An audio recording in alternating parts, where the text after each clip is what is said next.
Olá, meninas! Estamos de volta em mais um podcast Como Águias, só para mulheres. E eu estou muito feliz de vocês estarem nos acompanhando e por saber que tudo que nós temos transmitido aqui nesses podcasts certamente serão como sementes que vão brotar, florescer e frutificar em suas vidas. Eu tenho certeza de que a partir do podcast, em especial de hoje, você será muito impactada, especialmente se você lida com uma determinada situação que nós vamos abordar aqui. Para isso, eu quero dar as bem-vindas à nossa querida Bruna Garlet.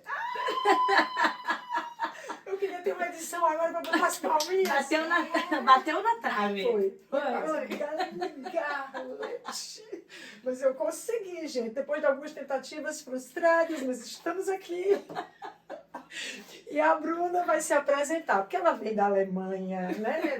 Do Rio Grande do Sul, cheia, a família. Como é esse negócio, Bruna? Se apresenta aí para as meninas e fica à vontade. Muito obrigada. Oi, gente, tudo bem? Eu sou Bruna Galert. Esse sobrenome me denuncia, esse sotaque puxado. Eu sou gaúcha do Rio Grande do Sul, que gosta de tomar um chimarrão amargo. E é um prazer enorme estar aqui com vocês. Estou muito feliz, porque sei que muitas vidas serão abençoadas através desse bate-papo, dessa conversa. E eu sou casada há 21 anos com o Diego, meu esposo. Nós viemos lá do Sul há 14 anos, nós moramos aqui. Nossos filhos, Maitê e Benício, já são paraibanos, o sangue é gaúcho, mas eles são paraibanos, né? Nasceram aqui nessa terra abençoada. Eu sou psicóloga, escritora também, porque Deus me deu um presente, meu filhote. O meu filhote, meu livrinho. Aqui, se você me permite, Sim, pois este livro você me enviou. E eu lembro que eu dei uma folheada, porque algumas pessoas enviam, né? E eu disse, é pouco tempo, a gente tem que escolher ali aquilo que vai te edificar mais. Mas eu comecei a ler, Bruna, não é porque eu estou aqui na sua frente, mas ele tem, o texto é tão fluido, a leitura, sabe? Simples. Eu fui simples, direto. Eu fui lá lendo. Quando eu vi, eu já estava quase terminando. Depois eu encontrei com a tua pastora, ela disse, você me coloca em cada situação. Foi. Porque a Bruna mandou o livro em uma semana, 2 dias tu já estava lendo. E ela disse, cadê você que não leu? Eu disse, foi mal, teu livro é muito bom.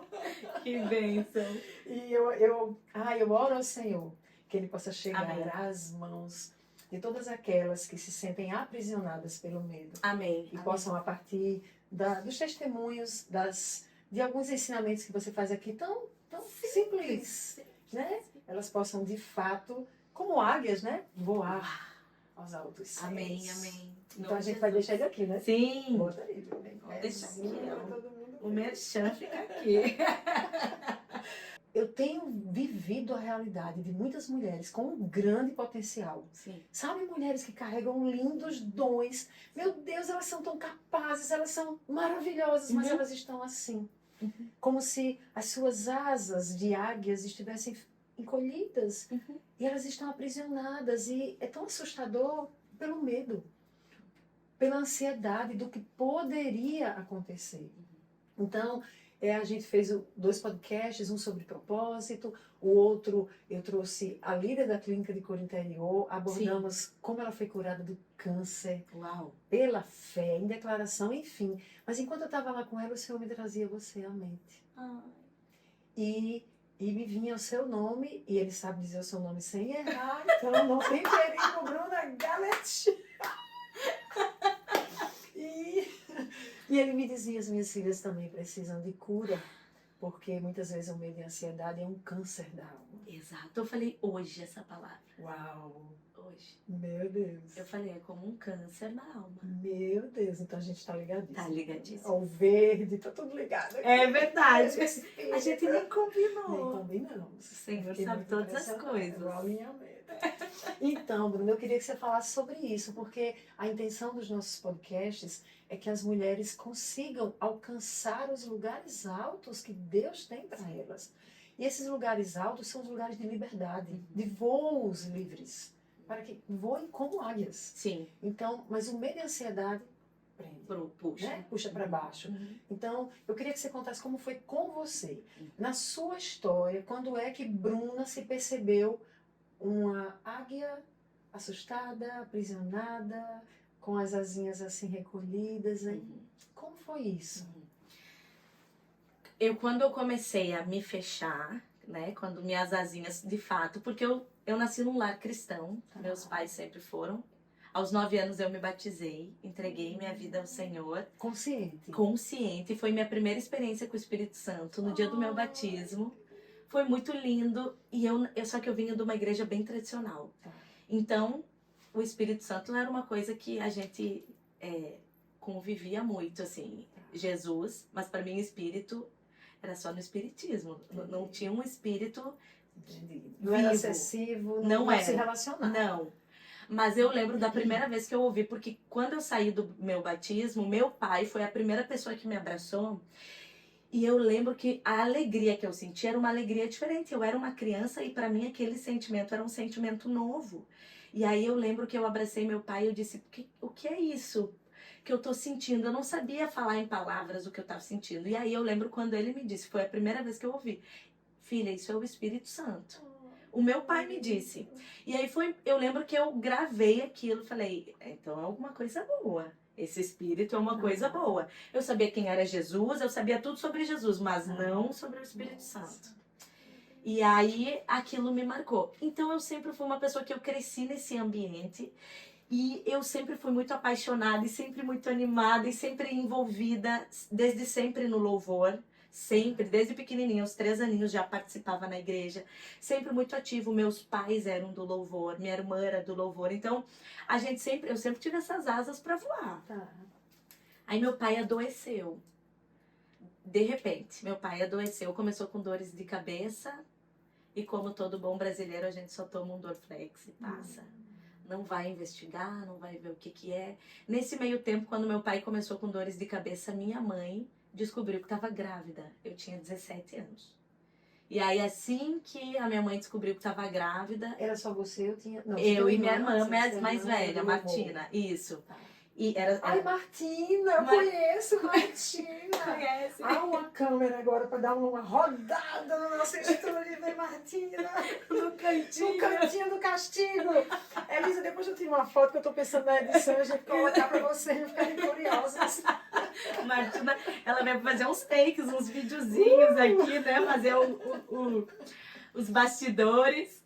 E aí, assim que meu pai descobriu que estava doente, que a gente ainda não sabia o que era, minha mãe descobriu uma gravidez. E eu tinha 17, a Martina tinha 23. E foi super assustador, assim, tipo, não estavam nos planos dele. Só que a minha mãe descobriu a gravidez, 2 meses depois meu pai faleceu. Ai, meu Deus. Um tumor no cerebelo, bem aqui embaixo, já era do tamanho de uma laranja, não tinha mais o que ser feito. Meu Deus, que coisa rápida. Só que o meu pai, Ediomari, ele era aquele paizão, assim, sabe? Tipo, foi esse cara que me abraçou e me disse, filha, isso é o Espírito Santo. Ele era nosso melhor amigo, ele era, assim, um pai. E aí eu vi meu chão sair de mim, assim, né? Eu não sabia onde pisar. Só que a gente sempre foi muito família, eu pensei, é hora de eu não sofrer. É hora de eu cuidar da minha mãe que tá grávida. E aí eu abafei. Você foi pra um lugar que não era seu. Um lugar que não era meu. Eu abafei a minha dor, que é o que a maioria das mulheres fazem.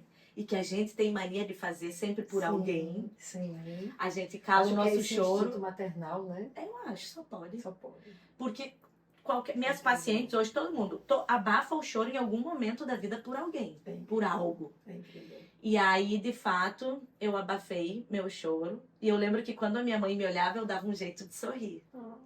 Porque eu pensava, ela perdeu o marido, ela tá grávida. Nós descobrimos, meu irmão tinha, quando nasceu, cardíaco. Gustavo nasceu com 4 defeitos no coração, com uma doença chamada tetralogia de Fallot.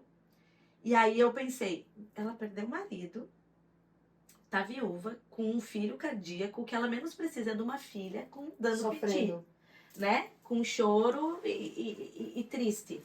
Então eu, de fato, anulei. Foi aí que eu senti que minhas asas, de fato, foram cortadas. Não me sentia mais com...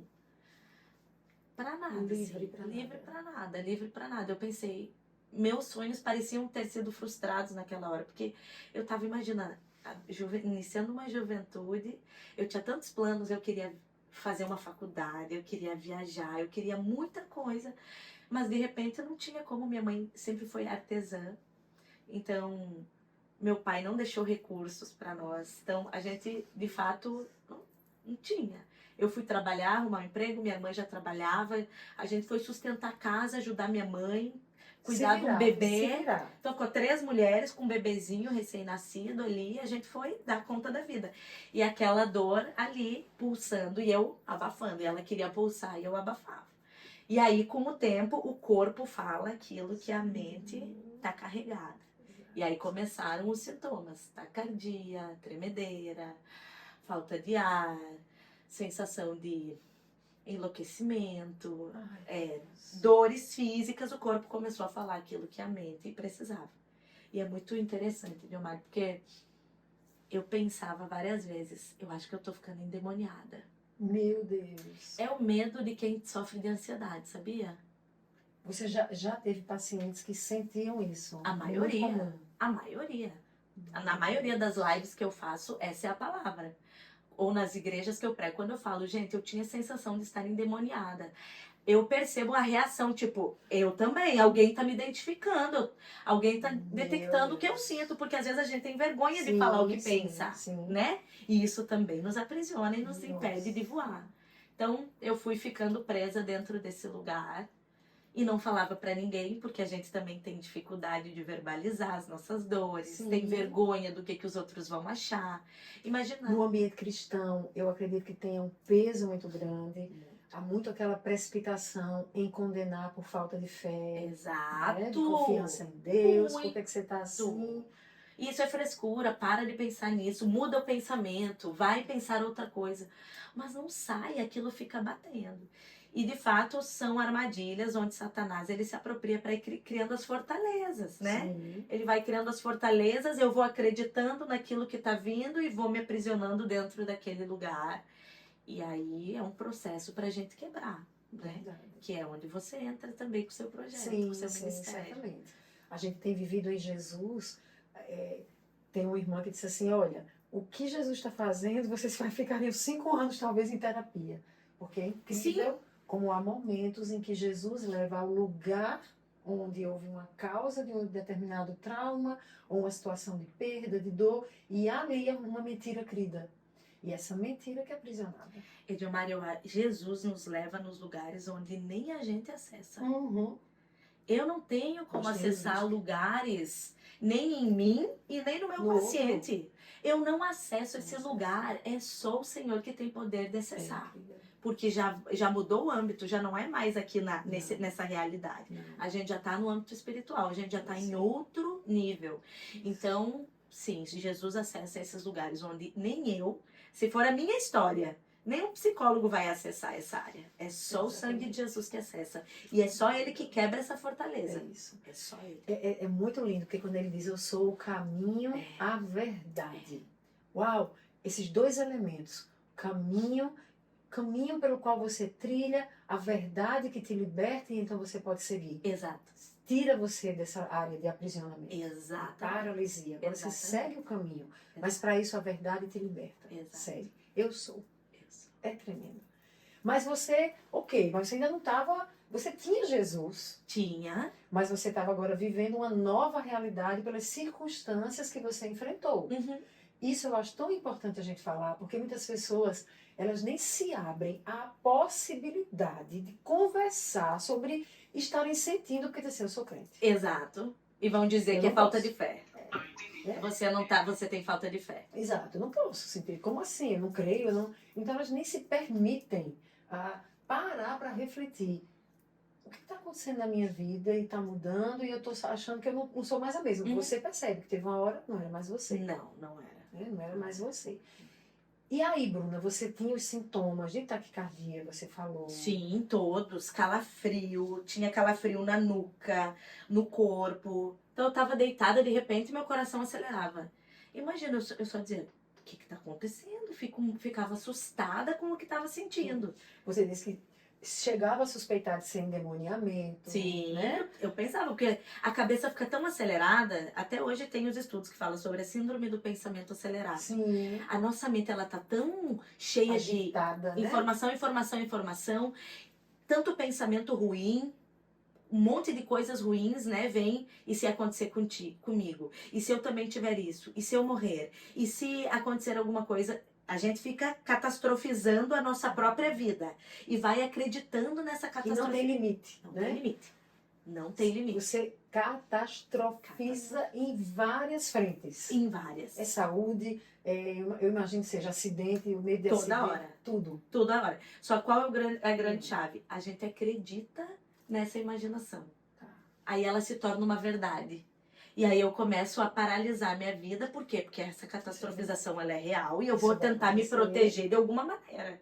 Só que eu fico tentando me proteger daquilo que eu imaginei que pode ser que aconteça. E que pode, na E maioria pode das ser vezes, eu que li alguns não. artigos que não acontecem. Não acontece. Né? A grande maioria A dos grande nossos maioria. pensamentos negativos não se concretizam. Tá, mas hoje você sabe disso. Hoje, Lá atrás, não. não. E aí, enquanto você estava sofrendo, o que aconteceu para girar a chave? Que iria te tirar desse lugar de prisão? Então, eu levou muito tempo para eu pedir ajuda. Então, eu sofri muito tempo calado. Então, eu tive uma crise de ansiedade na faculdade. Aí, eu cancelei minha faculdade. Porque eu pensava, se eu voltar na faculdade, eu vou ter outra crise.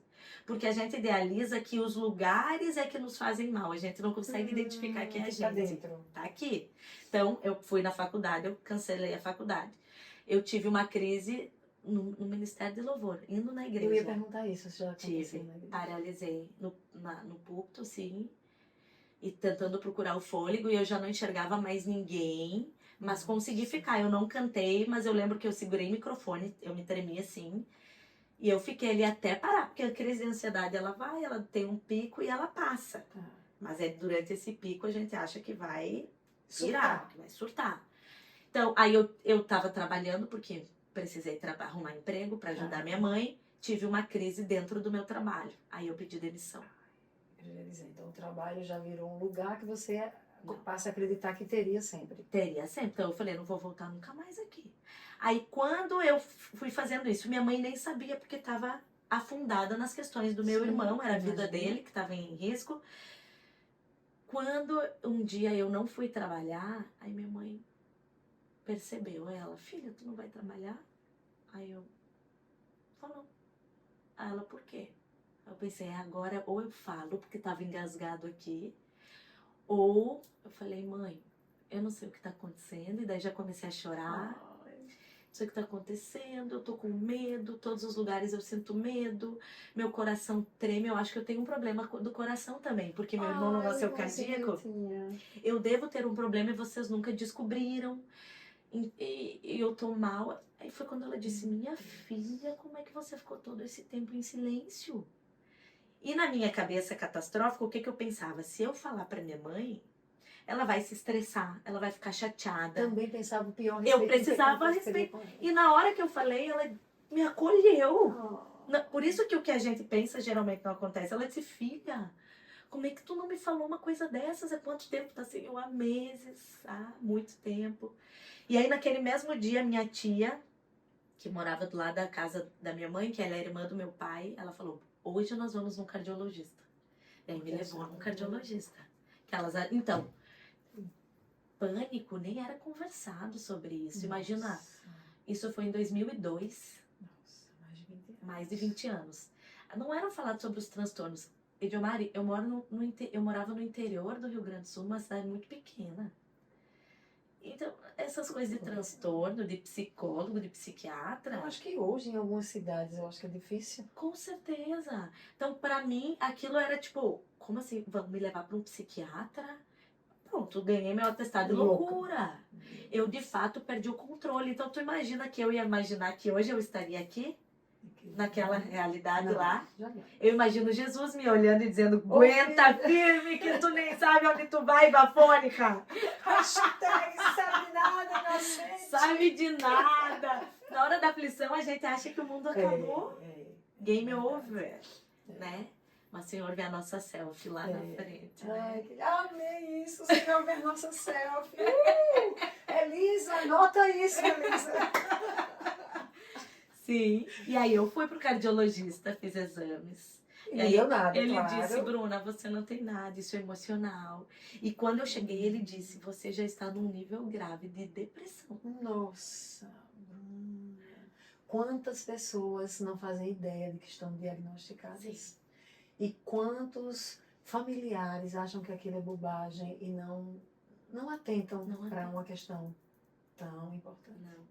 E a minha mãe, a bichinha, ela se culpa. Até hoje, quando eu conto essa história, né, nos lugares onde eu vou, ela sempre fala, filha, cada vez ela chora muito, porque ela diz, como foi que eu não percebi? Eu falei, mãe, tu tinha acabado de enterrar teu marido. Tu tinha acabado de ganhar um bebezinho cardíaco. A gente tava, vai viver, não vai viver, se ele ficava cianótico, se ficava com boca roxa, se ia respirar, se não ia, porque ele tinha uma estenose pulmonar. Então, o que... Meu Deus, não tem. Eu nunca te culpei por isso, por você não me enxergar, eu entendo. E eu acho que não, hoje, em qualquer família, se isso acontecesse, não era legítimo responsabilizar essa mãe. Nunca. Não é justificável. Não é justificável. Entende? Porque eu enganei muito bem. Eu também enganei muito bem. Quando ela me olhava, eu estava sorrindo. Como é que essa mulher ia achar que eu estava destruída por dentro? Não tem como, porque a gente veste uma capa de que tá tudo bem para todo mundo, mas é lá no nosso quartinho, no secreto, que a gente de fato expõe, né? Você acredita que no meio evangélico, especialmente, que é o nosso, onde a gente trafega a maior parte do nosso tempo, eu tenho que estar batendo na tecla, ensinando a líderes sobre a riqueza da vulnerabilidade. Por exemplo. Por quê? Porque até hoje ainda se ensina em seminário que você não pode mostrar suas vulnerabilidades. Exatamente. Que as pessoas têm que olhar para você e tem em você um padrão inspirador. Como que alguém vulnerável vai inspirar? Exatamente. Você tem noção do fardo esmagador que tem colocado sobre pastores, líderes, e eles colocando sobre suas lideranças. Exatamente. Né? Exatamente. Então, é tipo, olha, coloca máscara e tá tudo bem. Nós somos imbatíveis. Imbatíveis. Muito legal. Eu dei uma palestra na Escola de Ministros ali da Sal e Luz, há uns 20 dias atrás, justamente sobre isso, a saúde mental do ministro. Ótimo. Porque é necessário, e nós falamos, o ponto era justamente esse, gente é carne, gente. Nós somos um espírito que possui uma alma. Exato. Foi ideia de Deus. Habitamos em um corpo, mas é espírito que possui alma. Isso. Alma, dimensão de emoções, de percepções de realidade que podem ser equivocadas, Exato. de sentimentos. Então, tem que tratar desse negócio. Deus criou a gente com essa dimensão que precisa ser observada. Exatamente. Então, a gente veste essas capas. E aí, depois a gente colhe a consequência disso. Vai vir uma hora, a consequência vem. Vai.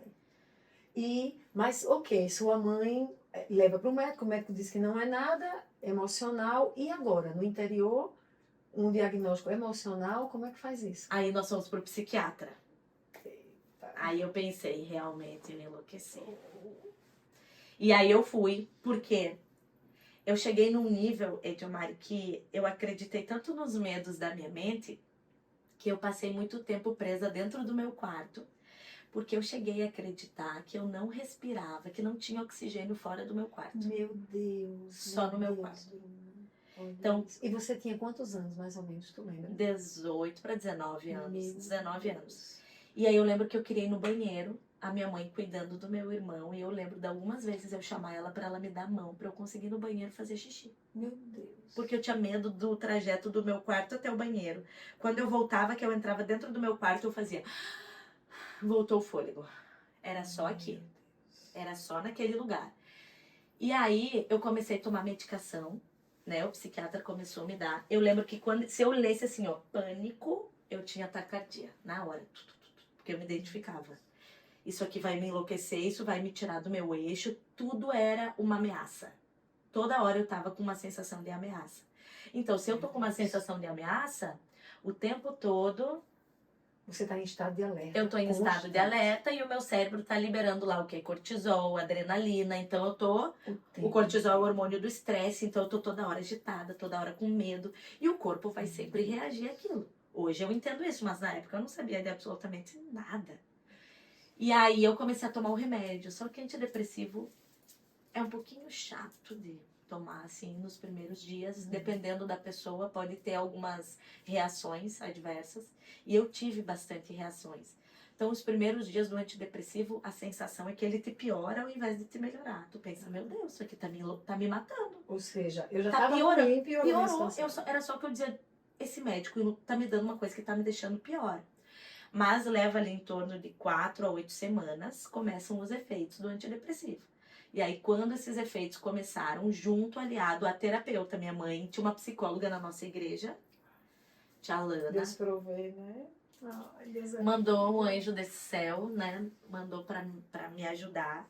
E aí eu comecei com o processo terapêutico, com o processo de passar pelo luto. Eu precisava viver o meu luto, Meu Deus, que como estava isso é preso. importante. Como isso é importante. Luto Eu engolido. lembro de um atendimento que nós fizemos e ela era uma mãe e ela não tinha vivido o luto do filhinho que ela perdeu. E a gente precisou fazer um momento, como um psicodrama, de um caixãozinho, ela colocando o filhinho, entregando esse caixãozinho. E ali foi, assim, muito impactante. Muito impactante. E as pessoas podem achar que bobagem, isso não está fazendo nada. Não, ela está sendo dada a ela a oportunidade de viver um momento que ela não tinha vivido. Que ela não viveu.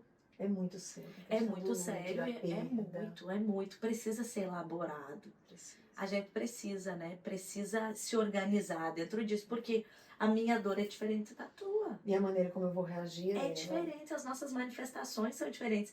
E a gente precisa aprender a respeitar a manifestação da dor do outro. Sim. Né? Porque a gente meio que... Coloca a gente como referencial. Ai, né? eu já passei por coisa muito mais difícil. Isso. Como assim, Brasil? A sua dor é a sua, a minha é a minha. E aí eu comecei a elaborar o meu luto, né?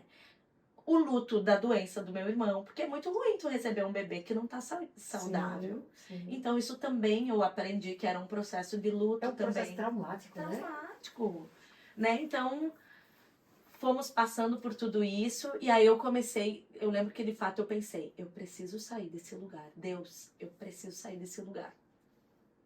Tem uma hora que eu sei que você estava já medicada e é importante a medicação. Tem algo aí hormonal, de uma estrutura hormonal afetada. Em alguns casos tem que ter uma intervenção medicamentosa. Em alguns casos vai ter que ter. Porque é cérebro. Exato. É uma produção aí de hormônios que uma vez comprometida, tem um amigo que diz assim, se você descobre que você está com diabetes, você vai tomar um remédio. Exato. E vai tomar, mas para as questões hormonais que afetam o seu estado, o ânimo, né? De espírito, ânimo, alma, então a dimensão ali de alma, a gente tem aquela coisa de não vou tomar remédio. Exato. A gente acha que com o pensamento positivo vai dar tudo certo. E se for crente, em nome de Jesus, vai embora. Né? Cremos que no nome de Jesus podemos curar, acessar, mas mesmo crendo em Jesus, nós tomamos o remédio para dor de cabeça. Não é? É verdade. A cólica, toma lá o remédio para cólica e aí essa estrutura que foi afetada. Exato. Então eu entendo, você estava medicada, você estava com um acompanhamento psicoterápico, te ajudando nesse processo de elaboração do luto, dos enfrentamentos que você estava tendo, mas o que mais você sentiu que eu percebo aqui? É que tem uma hora, me corrija, estou tentando aqui que eu não estou em você. Diga aí, diz aí. Tem uma hora que você percebe que eu tenho que querer. Essa é a chave. Não é? Essa é a chave. Mesmo Quando eu quis minha asa de volta, eu pensei, eu preciso fazer algo por mim. Tem que ter. Tem que ter. Eu escrevi, eu atendia muito, hoje eu não atendo mais quase, mas eu atendia muito na minha mesinha, porque quando as pessoas saíam e eu não via um desenvolvimento, e tinha horas que a gente vinha assim, Jesus vinha, entregava mentiras, entregava verdades, troca a mentira pela verdade. E a gente dizia, você precisa declarar essa verdade. De 7 a 30 dias você vai estar declarando a verdade. tem processos neuroquímicos que precisam ser, né? Caminhos neuroquímicos reconstruídos. A verdade no lugar da mentira e a fortaleza derrubando, ok. Então tinha essa clareza. Sim. A pessoa saía, quando ela voltava, você fez a declaração, não, muito corrido. Você entende o que a gente está fazendo aqui? Não, mas vai dar certo. E tipo assim, aí eu escrevi. Você não cura ninguém que não entenda que precisa ser curado. Você não coloca na posição ninguém que não deseje se colocar na posição. Exato. Essa é minha luta todos os dias. Todos os dias, porque eu tenho muitos pacientes, eu ajudo muitas pessoas através da internet, mas as pessoas, elas não querem fazer nada. Elas querem dizer, uou, melhorei. É isso aí. É um processo. E é um processo que você é o protagonista. Só eu posso passar. Só eu. Deus. E é o que eu digo, gente. Jesus pode operar um milagre e ele fazer assim, ó, seja curada agora e a pessoa ser curada, tá aqui quem crê. Mas ele pode te dizer, como ele diz pra mim, vamos passar pelo processo. Exato. E o processo amadurece, o processo faz com que você possa estar aqui com autoridade falando. Yes. Imagina se você no seu quarto, no primeiro momento que aconteceu, Jesus te curou. Eu ia estar até hoje lá, Edilmar, eu ia estar, se eu não tivesse decidido, até hoje eu tava presa dentro desse quarto. Então, assim... É decisão, é escolha. Escolha. E uma autorresponsabilidade. Né? Amo essa palavra. A gente fez uma série agora lá na igreja, mais de um mês, trabalhando nos pequenos grupos. Autorresponsabilidade. Por quê? Porque a gente tá numa fase da cultura, é uma coisa tudo muito líquido e muito imediato. As pessoas estão muito rasas. Então, elas não querem aprofundar em nada. 2, elas querem tudo para ontem. É o self-service, que eu como lá no restaurante, mas aqui na igreja eu também quero. Aqui. Exatamente. Eu imagino que no consultório da psicóloga também. Yes! Né? E aí a gente tem que dizer, olha, a autorresponsabilidade é essencial. É tipo, o que você vai fazer diante do que eu estou te apresentando de ferramentas? Exato. Eu acabei de lançar um programa que se chama Liberte-se da Ansiedade. E eu tô com algumas alunas que eu acompanho. Algumas pessoas que entraram no programa, de fato, decidiram e estão fazendo. Mas eu posso te dizer que a maior parte entrou no programa, está participando, mas tem sempre uma desculpa. E me manda mensagem, eu não aguento mais ter ansiedade. Assistiu a aula? Não, porque eu não tive tempo. Não é mágica. Isso é você. Eu não posso, eu não tenho o que fazer. Você que tem que fazer. Mesmo se... Você já fez o programa é pago ou é gratuito? É pago. Esse então, programa mesmo pago, tem pessoas que não fazem. Eles bancaram, eles pagaram, eles investiram para estar ali. E elas querem a resposta, elas querem o resultado do programa, mas elas não querem trabalhar em cima delas mesmas. É complicado. Eu disse todas as respostas que você precisa tá dentro do programa. Só precisa você parar, sentar e assistir. E eu imagino, executar. Vai assistir, tem que executar. Vai ter que executar. Tem mentorias, a gente tem mentorias semanais. Chega na mentoria, mas é porque... Não... As pessoas, elas têm tanta pena delas mesmas, né? Uma sensação de vitimismo que elas não... que paralisa elas de avançar. E o caminho da justificativa é o caminho mais forte da prisão, de manter-se na prisão. Porque a gente acredita. Exato. Eu creio, aí eu justifico e eu permaneço. Exato. Justifique e permaneça. Justifique. É o nosso comodismo. A gente não quer se movimentar, a gente não quer cansar. Exato. Eu quero que as coisas estejam... Mas não foi com você. Não. Porque você tomou a decisão. Então, não. conta quando você tomou a decisão, o que é que você entende que foi mais forte? Porque muitas coisas a gente é processo. Exato. Mas tem algo que... O que foi é porque eu não aguentava mais sofrer. Tava muito insuportável já. Aí você decide, mas o que é que você faz? Porque você já estava com o medicamento, já estava com a psicoterapia. O que se faz além? Onde é que você vai além Então, disso? aí eu comecei a me expor mais aquilo que eu não me expunha. Então, eu tava muito tempo trancada. Eu pensei, eu preciso sair desse quarto. Gente, eu vou ficar aqui até quando? Eu nunca vou casar, eu nunca vou ter filhos. Eu já tava aprisionada nisso. Eu nunca vou mais sair desse lugar. Eu vou ficar aprisionada aqui pra sempre. Então, eu comecei a ter que ter atos de coragem. Hoje mesmo, uma seguidora acabou ela me mandou, Bruna, eu terminei de ler teu livro, mas fiquei com uma dúvida. Como foi que tu começou a conseguir sair de dentro do quarto? Então conta aqui. Aí eu comecei, olha só, eu comecei saindo da porta do meu quarto até a porta da cozinha. Nossa. Eu voltava. E aí eu pensava, eu consegui até a porta, eu respirei e não faltou ar. Ou seja, você não tem que conseguir tudo, mas você tem que dar Pequenos passos já é o suficiente. Isso. Pequenos. Daí eu fui até a porta da cozinha, eu lembro que eu consegui. No outro dia, eu abri a porta da cozinha e já olhei pra fora da minha casa, que eu não fazia isso há muito tempo. Daí eu lembro que eu olhei pra fora, peguei um vento e voltei pro quarto, já mais nervosa. Fiquei tensa, ficava com as mãos suando, sempre muito nervosa, mas ia. No outro dia eu pensei, eu acho que eu consigo chegar até o muro da frente da minha casa. E aí eu fui no terceiro dia eu fui até a cozinha, abri a porta, fui até o muro, fiquei uns minutinhos e voltava.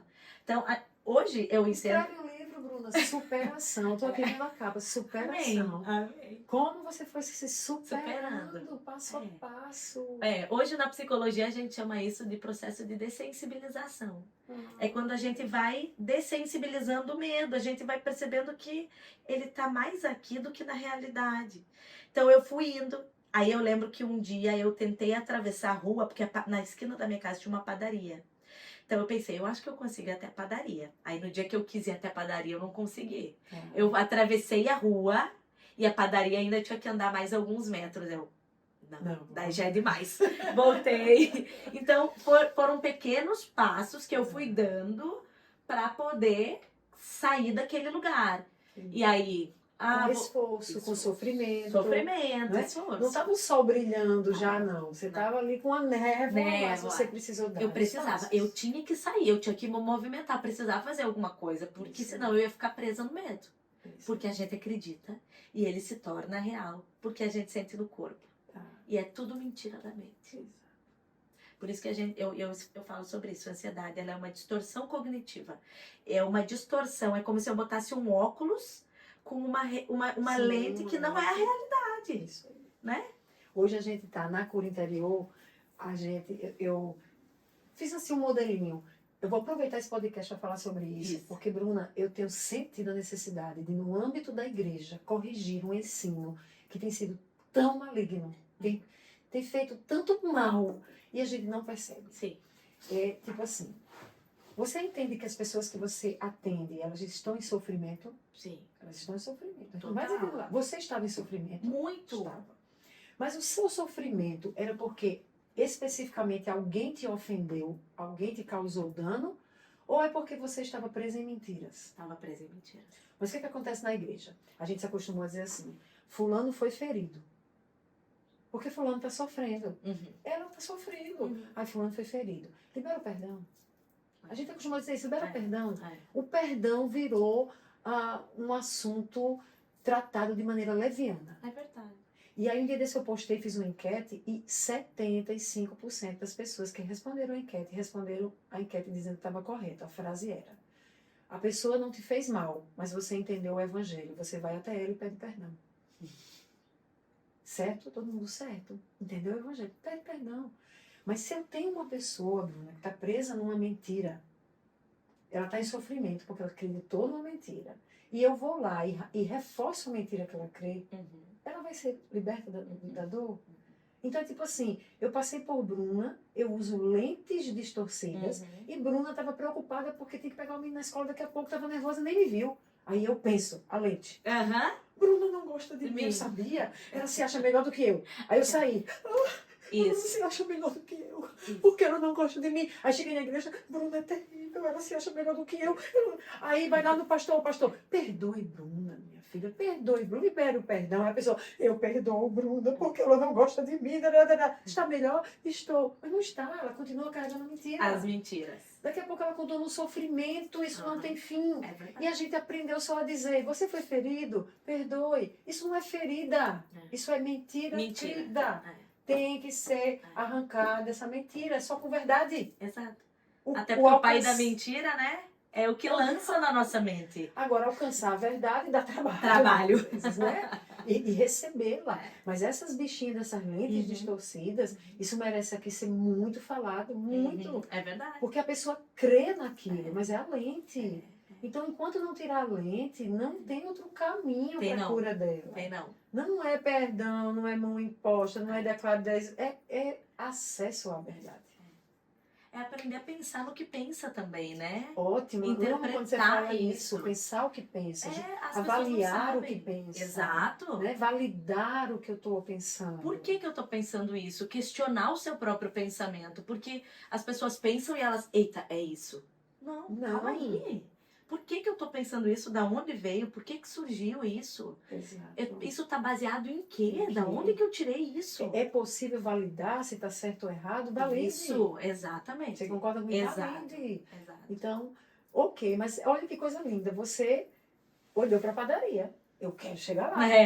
Eu quero chegar lá. Não cheguei hoje, mas eu posso chegar amanhã. Eu posso chegar amanhã, Aí minha mãe convidou uma amiga minha pra ir lá em casa. Ela disse, vai com a Bruna até a padaria? Ai, olha, obrigadíssima. Aí ela veio. Quando eu cheguei do outro lado da rua, volta o medo. Porque aonde a gente sente um medo e a gente recua, esse medo ele aumenta. Porque o medo ele se alimenta do próprio medo. Então, do próprio medo. Ele vai crescendo. Então, aonde eu tive o medo e eu recuei, ele se torna maior. Porque ele se torna uma verdade. Eita, eu mandei o medo, a Bruna recuou, então isso aqui é uma informação importante. Então, quando eu cheguei do outro lado da rua, o meu cérebro associou que foi o lugar onde eu tive o medo. E eu comecei a ficar muito nervosa. E essa minha amiga pegou na minha mão e ela disse, Bruna, a padaria é ali. Com poucos passos a gente consegue. Você vai comigo, eu vou ficar segurando tua mão e a gente vai conseguir. A gente só vai comprar um pão para fazer um lanche na sua casa. E aí ela foi bem devagarinho comigo. Era um passo e uma respirada. Um passo e uma respirada. Porque eu tava enfrentando o medo. E enfrentar o medo é com medo mesmo. É com medo mesmo. Isso é coragem. Isso é ter ato de coragem. O ato de coragem não é porque a ausência de Do medo. Mas a disposição de enfrentar. Exato. E aí eu fui com esse safado mesmo, me perturbando. Me perturbando. E eu cheguei na padaria. Eu não entrei na padaria, eu fiquei do lado de fora. Ela comprou o pão. E a gente voltou bem rápido para casa, mas e aí foram as pequenas vitórias começaram a vir. Eu comecei a passear de carro de novo, conseguia ir no carro. E aí comecei a desbravar. A terapia foi me ajudando a destravar também a mente. O remédio foi fazendo mais efeito, né? Foi dando os sintomas vão sendo de fato, vão diminuindo. Então, uma série de coisas foi me ajudando para eu conseguir saindo desse lugar. Eu estou ouvindo você falar e me vem um videozinho que eu vi de uma águia e ela estava presa. Ela, por alguma razão, não explica lá no vídeo por que ela estava presa. Mas um casal, eles trazem a gaiola com essa águia, ela está lá em cima de uma montanha, no alto de uma montanha, eles abrem a gaiola, ela com aquelas asas enormes, tudo encolhidinha na gaiola, ela sai. E ela vem até a beirinha aqui, ó, um penhasco. Aí ela abre um pouquinho e fecha. Aí ela volta e fica perto deles. O medinho. Aí eles vão lá e continuam estimulando. Ela fala, a senhora do casal, ela fala com ela. E ela vai, ela abre um pouquinho e volta. Aí fica nisso, eu tô ouvindo você falando e eu pensando. Chega uma hora que ela vem no topo, bem pertinho, aí ela abre e se lança. Seja o que Deus quiser, vamos embora. Aí ela voa, que lindo. Ai, que delícia. Teve esse momento na sua vida? Teve. Como foi? É libertador, assim, quando a gente consegue ter autonomia sobre a própria vida. Não é a coisa mais simples ter autonomia, mas a gente muitas vezes perde, né? E o que é ver? Tem um evento assim mais, sei lá, mais forte que você percebeu, eu tô voando. Tem uma história do avião. Ai, no avião, é a minha primeira viagem de avião, foi maravilhosa. Sozinha. Eu sempre tinha viajado com meu marido, mas sozinha não. E aí eu pensei, agora a gente vai se acostumando a enfrentar o medo. E depois é tão legal, essa sensação de romper com essa barreira, essa da águia. Essa você se sente, peraí, eu sou águia, querida, agora vamos lá. E foi linda essa experiência de Amário, porque eu orei, eu falei, Senhor, tu sabe, conhece a filha que tem, Jesus. Eu vou entrar nesse avião sozinha. Meu marido estava me esperando em Florianópolis e eu estava aqui em João Pessoa. Tá. E aí eu vou sozinha. Mas Jesus, eu vou, mas tu vai sentar do meu lado. E eu não abro mão que o Senhor sente do meu lado. Por favor, abre, senta do meu lado. E eram 2 conexões. E o voo estava cheio. E quando nós entramos, de fato, o único assento vazio era o do meu lado. Meu Deus. Então, sempre sentava na janela, né? Curiosa, queria ficar olhando Sim, para eu as também. nuvens. E todos os demais estavam ocupados. Pulava aquele do meio e tinha uma pessoa do meu lado, mas o do meio.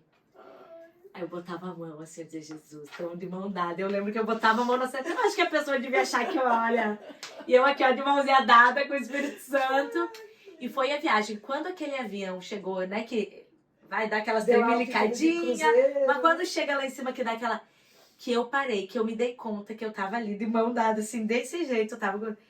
Eu lembro que eu tava voando. Vou voar como...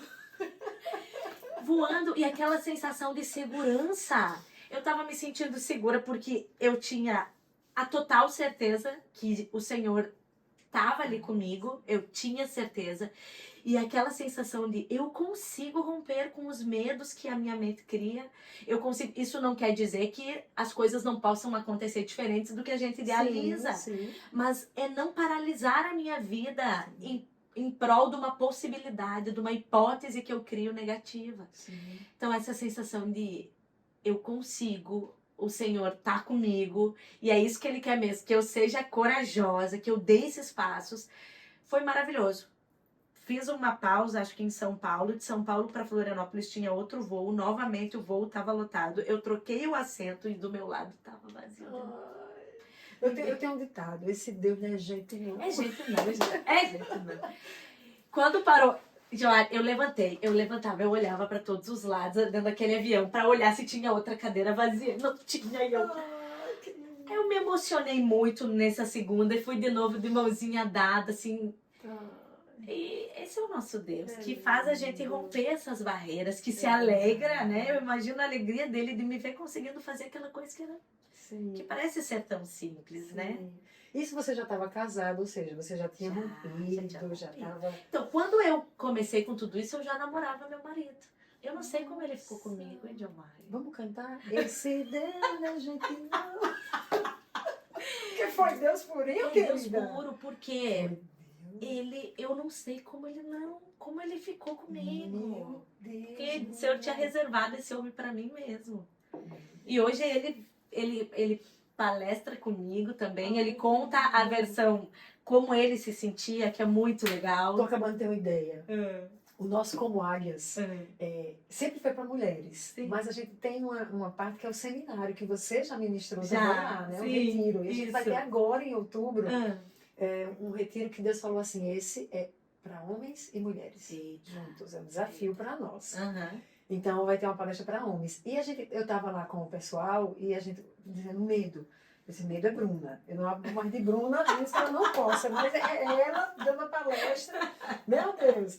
Maravilhosa, porque você tem, sabe assim, a fluidez, mas o Espírito Santo em você reflete em você a luz de Cristo, o bom perfume dele também. Então a gente exala e vê glória a Deus, a luz glória a dele Deus. brilhando.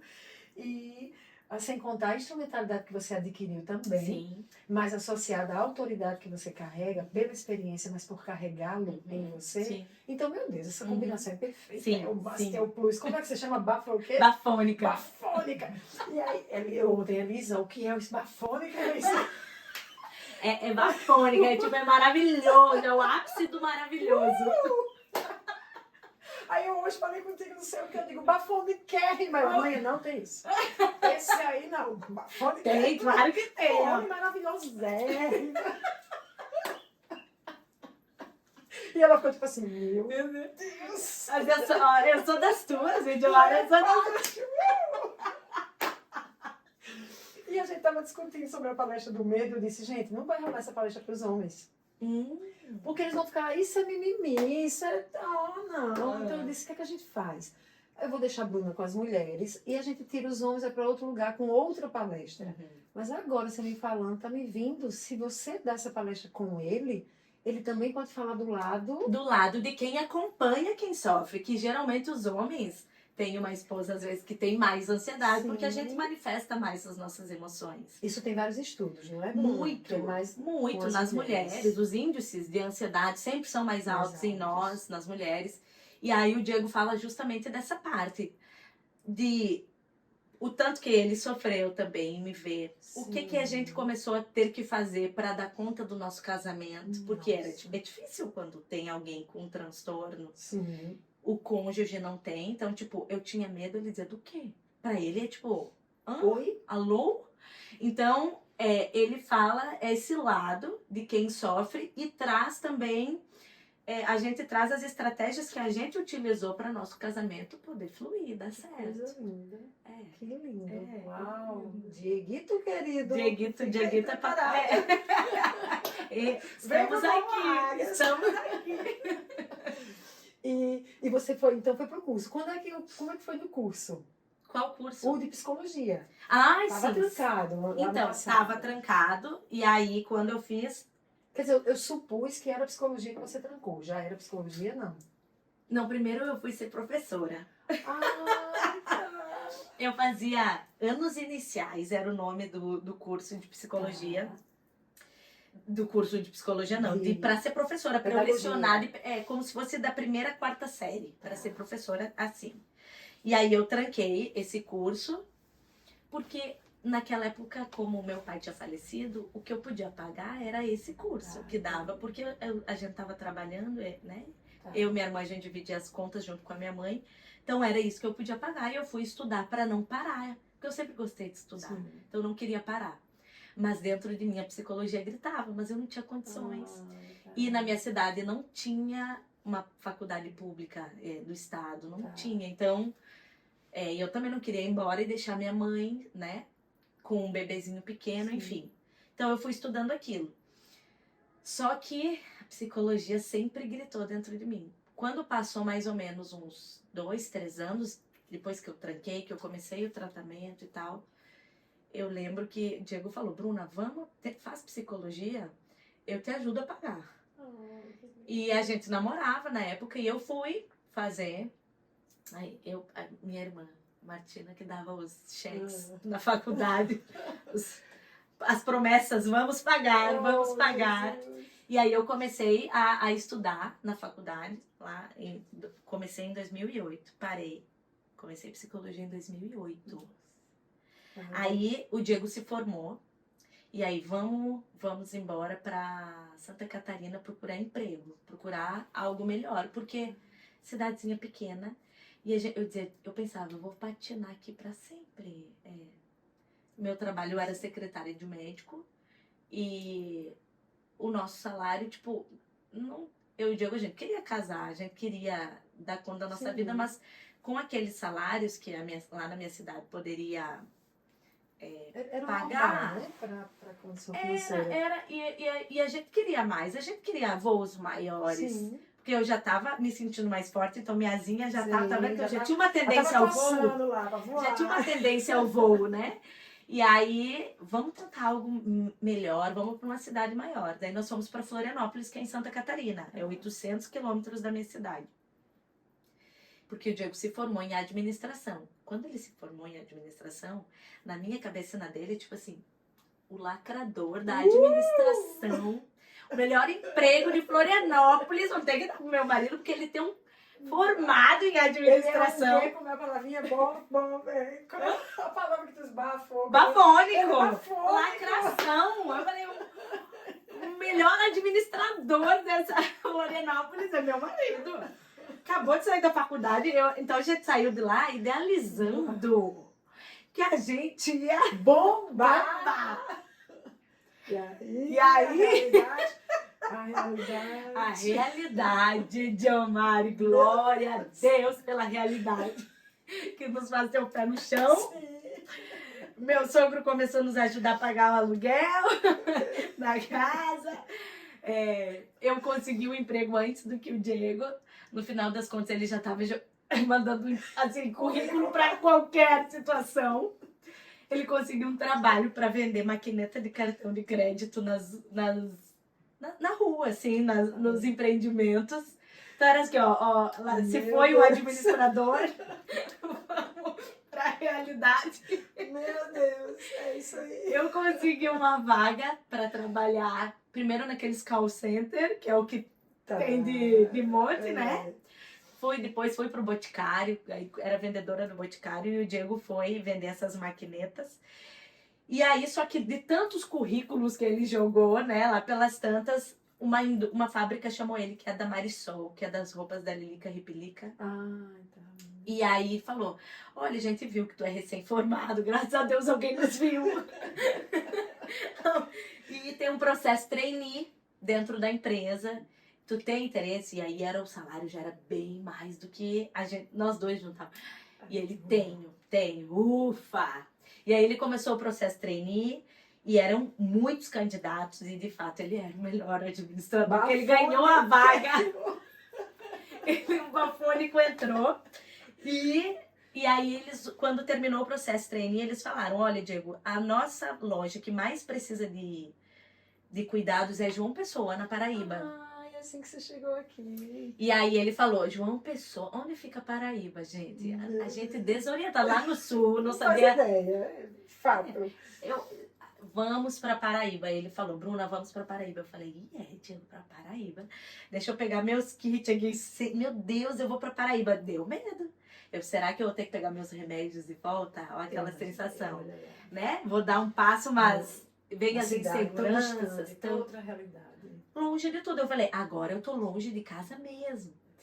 E aí nós viemos pra cá e assim, hoje eu imagino o Senhor olhando assim e sorrindo pra nós, dizendo, vocês não sabem. Ele dando umas gargalhadas. O que aguarda vocês nesse lugar. E quando a Paraíba é linda, o sol a brilhar. Eu não tinha noção do tanto que eu ia amar essa terra. Eu não tinha noção, Edilmar, do tanto que eu ia amar esse lugar.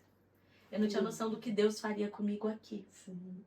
Porque aqui, de fato, eu sinto que eu fui lavada completamente, que eu fui curada quando eu cheguei aqui mesmo. Que lindo, que lindo. Porque aqui eu ficava sozinha, o Diego viajava a semana toda, então eu passava a semana inteira sozinha aqui, sem conhecer ninguém, sem conhecer nada. Então imagina, se eu tinha medo de ir no banheiro fazer xixi antes, sozinha, na minha casa. Aqui eu tive que montar meu apartamento sozinha, porque o Diego já estava trabalhando. Eu comprei um carro sozinha, eu fui fazendo tudo sozinha, me estruturando sozinha. E aí o Senhor foi me dizendo... todos os apoios. Tudo. Você consegue. Porque você só precisa de mim. Ai, que lindo. O resto é só o suporte que eu mando. É isso. E foi eu e Deus por muitos meses. Muito tempo. Vieram os filhos. Vieram. Nasceram aqui os dois. Paraibanos. E aí um dia desse eu estava assistindo algo e vi você com o seu sorriso iluminadérrimo e uma menininha do seu lado. E numa montanha-russa. Então aquilo ali já me prendeu. O que é que tá acontecendo aqui? Aí eu já vi você dizendo assim, a Maitê tá vencendo. Vencendo mesmo. Conta um pouco sobre isso. Então, é incrível como eles se parecem com a gente em muitas coisas, né, Edmar? Tu deve ver nos teus filhotes também, né? Também. E Elisa, Elisa tá ali nos bastidores. Sim. Elisa é a cópia do pai, fisicamente. Meu Deus, sua alma é igual a minha. É igual a minha. As duas, melancólicas. Pronto. Maitê, o ápice da melancolia. Super assim, parece que ela vai derreter a qualquer instante. Ela é feita de açúcar. E aí, os medos muito aflorados. As inseguranças, né? Ela pensa muito, ela é bem reflexiva. E aí... Claro que eu já tô com esse olhar para ela já faz terapia há mais de um ano. Começou a ter medo de dormir, medo do escuro, vários medos, tudo que era medo. Isso eu não aceito mais dentro da minha casa. Eu não aceito, a gente vai tratar, a gente vai orar, a gente vai procurar ajuda. E a Maitê começou a tratar os medos. E aí, a gente vem tratando, vem falando com ela sobre isso. E aí, nós fomos agora nas férias pro Beto Carreiro. E quando a gente chegou lá, eu pensei, eu até disse, Diego, vamos pro Beto Carreiro mesmo, porque a Maitê, ela é tão insegura e eu acho que ela não vai querer brincar nesses brinquedos, dá tontura, dá mal-estar, né? Pois, me enganei. Quando a gente chegou, ela, mãe, eu vi ela olhando, e eu calculando olhares dela e pensando, vai sobrar pra mim. E ela, mãe, vamos nessa montanha russa? E a Maitê, um tempo atrás, começou com medo de descida. Então, se a gente ia numa lombada, ela Você ela gritava, Edilmar, assustadíssima, era um pavor dentro dela. Ai, Jesus. Assim, que não tinha início, eu não conseguia fechar o quebra-cabeça dentro de mim. Eu falei, minha filha, aqui nós vamos, aqui tem altura, porque eu queria que ela tivesse consciência da escolha. Sim. Aqui vai ter altura, vai ter as descidas, Velocidade, né? vai ter velocidade, vai ter a descida, vai dar friozinho na barriga e pode ser que dê medo. E ela, eu quero. Que lindo. E eu pensei, Olha a decisão de novo. aí ela decidiu. Quando eu vi, ela falou, mãe, eu consigo. Quando ela falou, eu consigo, eu pensei, então eu consigo também. Então eu vou lá. Eu vou conseguir na marra. Eu não queria ir de jeito nenhum. Ai, a mãe já vira. Eu já vi uma leoa, eu... Vamos mesmo, Maite, porque eu pensei, é agora, ela tá rompendo com medo. Aí o Diego, Bruna, vai, eu safado. Porque era pra tu dizer, vai, vem, eu vou. E ele, não, amor, vai lá que eu fico com o Benício aqui. Eu tô torcendo por você. As mulheres. As meninas contra os meninos. Literalmente foi isso. Literalmente. E aí a gente foi. Quando a gente tava na fila, eu já vi a mãozinha dela gelada. Eu vou me identificando, Edilmar, assim, ó, porque os sintomas aparecem no corpo. A mãozinha dela gelada, ela, mãe, tá me dando bastante medo. E eu, filha, é assim mesmo. Mas a gente vai. Porque a gente já decidiu estar aqui, na verdade, ela é. É, né, mãe? A gente vai. E eu, vai. E aí ela vendo várias outras crianças, ela começou a fazer várias associações. Aí quando a gente entrou no brinquedinho, né? Sentou ela, mãe, e agora? Eu, filha, agora foi, não tem mais volta, mãe, agora é nós duas. E aí eu pensei, eu vou gravar, porque ela não pode se esquecer da sensação desse rompimento. Eu quero que ela sinta essa liberdade, porque essa sensação vai impulsionar ela quando outros medos surgirem. Exato, eu achei fantástico. Essa memória tem que ficar. E aí foi. E foi uma delícia. Edilmar, quando a gente desceu do brinquedo, a gente comemorou tanto que as pessoas não tinham noção. Deve ter dito, oh meu Deus, porque não era uma montanha-russa gigante, era 1 minuto de montanha-russa. Mas as pessoas não tinham noção do significado daquilo pra ela. E ela gritava, eu consegui. Mãe, eu consegui. Ela só dizia isso. E eu dizia, sim, minha filha, você conseguiu, você destravou. Você tá livre, você tá liberta. E ela gritava, ela chorava, ela abraçava o Diego. A gente chorava, ninguém tava entendendo o que tava acontecendo. Porque era uma guerra nossa em casa, uma luta nossa.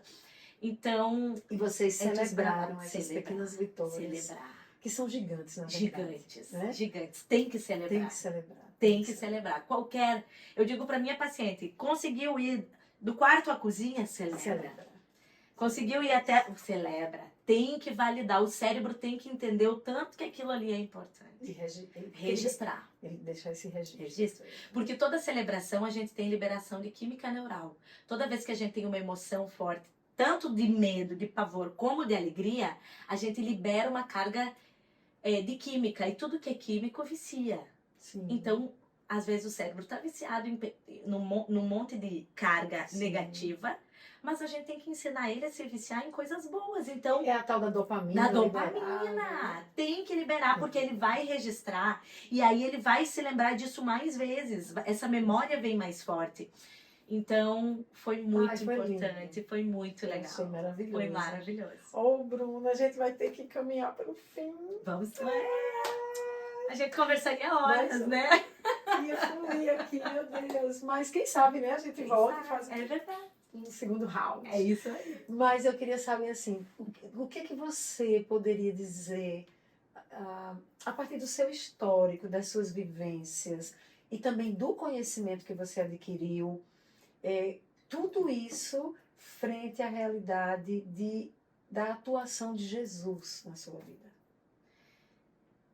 Primeiro, a permissão. Hoje eu consigo olhar e dizer, Senhor, foi tão difícil, mas obrigada, porque eu passei, porque através disso hoje eu posso ajudar outras pessoas, né? A gente não quer a tempestade, né? Verdade. Mas ela é um fato. Tem uma música que diz, eu não sei a melodia, mas ela diz, bom marinheiro só se faz com a tempestade. Com a tempestade, é verdade. E, claro, eu não queria ter perdido meu pai, eu não queria ter passado por tudo isso. Mas se tinha que acontecer, Tinha. Não tem, tem coisas que não está sobre o nosso poder. A gente não tem escolha.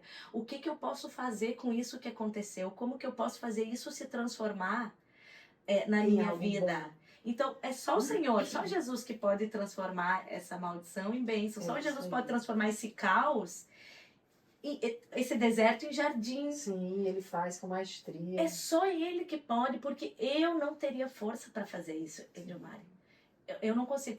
Quando eu penso em mim sozinha lá, paralisada, eu consigo hoje identificar as vezes que Jesus estava comigo. Naquela época eu não conseguia identificar.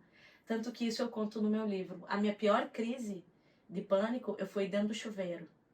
E eu sentei assim, com as perninhas cruzadas. Minha mãe estava em Porto Alegre para operar meu irmão. E eu lembro que eu ficava assim pra frente e pra trás, dizendo: eu sou de Jesus, eu sou de Jesus, eu sou de Jesus. Porque eu tava cheia de medo e eu tava achando, eu vou ficar possessa. Agora é a hora. Foi a minha pior crise. E eu fiquei, eu sou de Jesus, eu sou de Jesus, eu sou de Jesus.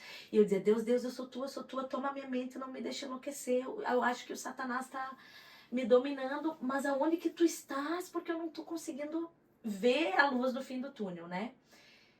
E hoje eu consigo identificar que em todos esses momentos eu nunca estive sozinha. Exatamente. Você só se levantou daquele chuveiro porque ele estava. Porque ele estava lá, ele tinha que estar lá. E ele estava lá me dando suporte, porque eu preciso, mas na hora da aflição, a gente não vê, a gente não enxerga, Exato, a gente não escuta, não sente absolutamente nada. E aí a gente se sente sozinho, mas é porque a gente tá presa na alma ali. Você acredita que nos atendimentos de cura interior tem uma das, não é ferramentas, mas um dos momentos que a gente faz que é muito forte.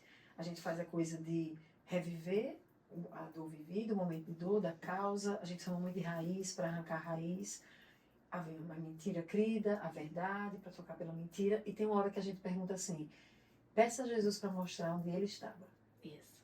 Bruna, tem hora assim que as pessoas começam a gritar, a urrar. Sim. E às vezes ele estava aqui, agora eu estou vendo, ele estava do meu lado naquela cama, então ele estava aqui na... Meu Deus, é impressionante. Eu atendi um homem adulto que ele viu uma pessoa queimada, a secretária da casa queimada. E a gente pede para ele fechar o olho e pergunta a Jesus onde Jesus estava, naquele quarto com aquela mulher toda queimada, pegando fogo. E quando ele viu Jesus, ele assim, ele explode numa emoção. E ele termina o atendimento e diz: parece que saiu algo das minhas costas. Que cura poderosa a presença dele. E eu tive essa experiência. Como foi, Bruna? Foi em 2019, agora. Eu tava num congresso de mulheres na Sal e Luz. E eu tava morando em Natal, porque o Diego tinha sido transferido para Natal. A gente tava morando lá. E eu cheguei no congresso de mulheres um pouco triste, porque como eu tava lá em Natal, eu me senti um peixinho fora d'água, porque eu tô sempre envolvida com a igreja, né? Participando, ajudando. E eu cheguei de Natal em cima do congresso, aí eu olhei, Deus, eu não tô servindo na recepção, qual é meu papel aqui? Porque eu tô morando em Natal, parecia que eu tava sendo uma visitante na minha própria igreja, sabe? E eu tava muito triste, mas não falei aquilo pra ninguém. Sentei na primeira fileira e começou o louvor e eu comecei a orar. Falei: Jesus, eu tô mal, eu tô triste. Qual é o meu papel agora? Qual é o meu papel no teu reino? Por que eu tô me sentindo assim? Porque eu não tô participando, que eu não tô ajudando. Parece que eu não tô servindo. Eu tô aqui só sentada igual uma madame, recebendo. E eu não quero, meu papel é servindo, meu papel é trabalhando. E tava triste. Não tava no louvor, eu não tava em nada. Não me colocaram em nada e nem eu pedi. Eu tava chateada. E tava ali desabafando com o Senhor. E a pastora subiu e começou a ministrar naquela canção, então me tira o medo. Era o início daquela música, era nova, era uma das primeiras vezes que eu tava ouvindo aquela canção. Tinham acabado de lançar. E ela tava ministrando, e eu não tava nem ouvindo a ministração dela, porque eu tava nessa DR com o Senhor aqui, sabe? Aqui, ó. Tava na DR. Eu lembro quando ela disse assim: é com você, Bruna Gallert. E aí foi que eu voltei para dentro da igreja, que eu voltei para a realidade, saí da minha oração. Ela: vem aqui que o Senhor quer falar contigo. Daí eu me aproximei do palco, eu até recebi essa semana essas fotos desse momento. Aí eu me aproximei e ela disse assim: Tu tá aí questionando o Senhor que sentada não é o teu lugar? Meu Deus, que coisa linda. E ele quer te dizer, e ele tá querendo te dizer o seguinte: primeira coisa, ele tá mandando te dizer que tu nunca mais vai voltar para dentro do banheiro. Ai, que lindo. Quando ele falou isso, Ediomari, esse momento que tu Sim. tem lá de ministração, eu voltei pro meu banheiro da minha casa rosa lá no Rio Grande do Sul. Uau. A gente chama de segredo cativeiro. Me senti sentada, me vi sentada no chão, fazendo pra frente, pra trás. Eu vi o chuveiro, eu vi a banheira que tinha do lado, eu vi todo. Eu entrei dentro do meu banheiro enquanto ela falava. Eu não tava acreditando naquilo e ele de pé Ai, na minha coisa frente. linda. E ela disse: lá no chuveiro você não estava sozinha. Meu Deus. Só que, Diomari, ninguém sabia dessa história. Hoje as pessoas sabem porque tá aqui. Mas naquele dia ninguém sabia. Quando ela falou no banheiro, eu tomei um susto. Eu pensei que foi que contou pra Meu ela. Deus, que coisa linda. E aí, quando eu vi, foi a primeira vez que eu vi o Senhor comigo na minha pior crise. Que lindo, que lindo. É isso Eu mesmo. tive essa experiência. É lindo. Ele estava lá, na minha frente. E aí, foi quando ela começou a ministrar, ela disse: Bruno, o Senhor vai te levar. Teu lugar não é aí, mas é porque você tá sendo tratada. E o teu lugar, de fato, é aqui. Ela batia no pulto, ó. É aqui. Ai, que Mulheres serão saradas por causa da sua história no banheiro. Uau, Você passou pelo banheiro para que outras pessoas fossem saradas. uau, é incrível. E é incrível. Incrível. E pra tu ver, Diomari, eu nunca tinha contado a história do banheiro porque pra mim era vergonhoso. Sim, eu imagino. E hoje tá no meu livro. É a história que eu tenho mais orgulho de contar. Porque eu não estava sozinha lá. É tremendo. Ele transforma essa É isso história aí. que a gente tem como vergonha. É isso aí. Ele bota luz e aqui tu tá aqui a história. Tem um princípio nas escrituras que diz o consolo que você recebeu. Então, com o consolo que você recebeu, agora você se torna um consolador. Exato. É aquela coisa das feridas produzindo bálsamo. Poder pra cura. O poder para curar Aleluia. outros. Eu estava numa reunião essa semana e o rapaz perguntava: não, mas quem é Diomário? O que é Diomário tem? E eu fui elencando Sim. as temáticas que o Senhor tem me entregue, a graça que Ele tem colocado sobre a minha vida, em que áreas. E eu, meu Deus, batalha espiritual. Eu precisei viver isso na minha realidade, dos enfrentamentos É de verdade. guerra, entende? Então, Tu é a pessoa que mais guerreia antes de ensinar, não é verdade? mas eu vivi essa realidade dentro de casa. Casa. Então, um dia num podcast eu vou contar e as pessoas imaginam: hoje eu estou treinando a igreja. Hoje tem um livro assim que vence minhas guerras, treinando a igreja. Mas eu vivi aquela realidade de na guerra dizer: meu Deus, mas o Senhor nos dá a graça e depois usa isso nos dando essa autoridade para falar a respeito, para ajudar outros. Então, Bruno, meu anseio, eu queria que você encerrasse com uma palavra para as nossas irmãs que assistem, que têm lutado com essa questão do medo, da ansiedade. Se você pudesse fazer um resumão e aquela palavra assim: olha, não desanima, fica de pé, olha eu aqui, olha a minha história, seja inspirada, faz isso, isso. Claro que isso tem um processo, mas no sentido de passinhos que você precisa dar, o que é que você diria? Eu diria a primeira coisa não se envergonha da sua história, da sua dor, né, do seu sentimento. Procure alguém que você confia para começar a falar, para pedir ajuda, porque essa questão das máscaras, a gente coloca muitas máscaras. Eu usei muito tempo essa máscara e ela é muito pesada, ela machuca, né? Então, é possível, eu levanto uma bandeira sem medo de cura dos transtornos de ansiedade, crises de pânico, ansiedade. Isso é possível, existe cura.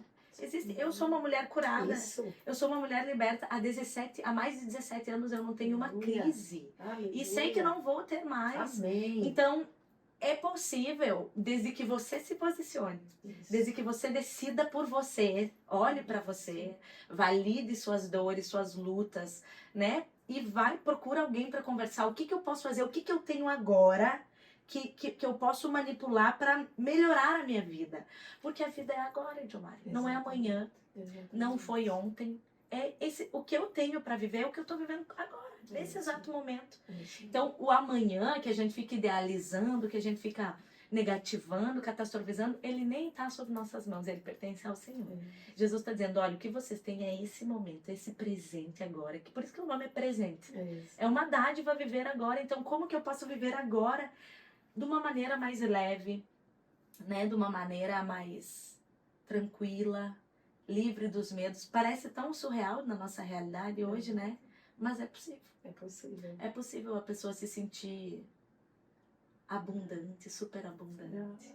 Isso aí. Isso Eu aí. me sinto assim. Que bom. Que bom.